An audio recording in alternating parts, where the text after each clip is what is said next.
দ্বিতীয় ধাপের উপজেলা নির্বাচনের দ্বিতীয় দিনের প্রচারণার তথ্য জানাতে মানিকগঞ্জের দৌলতপুর থেকে সরাসরি যুক্ত হচ্ছেন সহকর্মী আশরাফুল আলম লিটন। কথা বলবো তার সাথে। লিটন, এই উপজেলায় ভোট কতটা প্রতিদ্বন্দ্বিতাপূর্ণ হবে এবং সাধারণ মানুষ কি বলছে, বিস্তারিত জানাবেন। দিশা, আপনি যেমনটি বলছিলেন যে দ্বিতীয় ধাপের এই নির্বাচনে মানিকগঞ্জের 3টি উপজেলাতে নির্বাচন অনুষ্ঠিত হবে, ঘিওর, দৌলতপুর ও শিবালয়ে। তো আমি এই মুহূর্তে রয়েছি দৌলতপুর উপজেলাতে। এখানে মোট 6 জন প্রার্থী প্রতিদ্বন্দ্বিতা করবেন। তো আমরা যতটুকু দেখতে পেয়েছি যে এই যারা এখানে রয়েছেন তারা কিন্তু মূলত প্রত্যেকেই কিন্তু প্রচার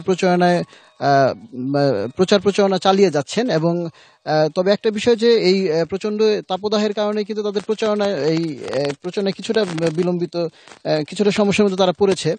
তো আমরা এখানে প্রার্থী রয়েছেন ছাত্রলীগের সাধারণ সম্পাদক রাজিদুল ইসলাম, তিনি করছেন। আমরা তার সাথে কথা বলবো। তো এই যে নির্বাচনে, আপনি এই নির্বাচনে কতটুকু সাড়া জনগণের কাছ থেকে? ইনশাল্লাহ জনগণের কাছ থেকে যথেষ্ট পরিমাণ সাড়া পাচ্ছি, কারণ আপনারা জানেন যে আমি ছাত্রলীগ দীর্ঘদিন নেতৃত্ব দিতেছি। এর মাঝখানে আমাদের করোনাকালীন সময় থেকে শুরু করে আমাদের যে কোনো সময় সাধারণ মানুষের পাশে থাকার চেষ্টা করছি আমি, এবং যে কারণে সাধারণ মানুষের ম্যান্ডেট আমার সাথে আছে।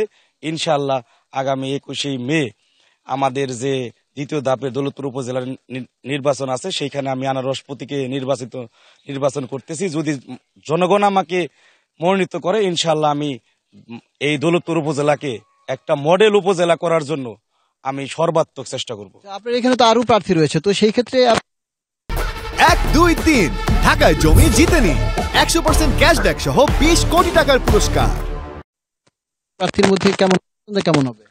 আমাদের প্রত্যেকটা প্রার্থীর মধ্যে প্রতিদ্বন্দ্বিতা ইনশাল্লাহ ভালো হবে, এবং আমি মনে করতেছি যে এই আমাদের যে প্রার্থী যারাই আছে তাদের মধ্যে প্রত্যেকেই চেষ্টা করতেছে। কিন্তু যেহেতু জননেত্রীর দেশ তো শেখ হাসিনা একটা কথা বলেছে যে তরুণ নেতৃত্ব দরকার, সেই তরুণ নেতৃত্বের পক্ষ থেকে তরুণদের পক্ষ থেকেই আমি প্রতিনিধিত্ব করছি, এবং সব জায়গায় আমি আশানুরূপ সাড়া পাচ্ছি। ইনশাল্লাহ আগামী 21শে মে এই ভোটের মাধ্যমে আমাদের দৌলতপুরবাসী প্রমাণ করে দেবে যে তরুণ নেতৃত্ব, এবং আমাদের স্মার্ট দৌলতপুর গড়ার জন্য আমার সাথে সবাই থাকবে, আনারস মার্কার পক্ষে সবাই থাকবে ইনশাল্লাহ। ধন্যবাদ দিশা, যেমনটি শুনছিলেন।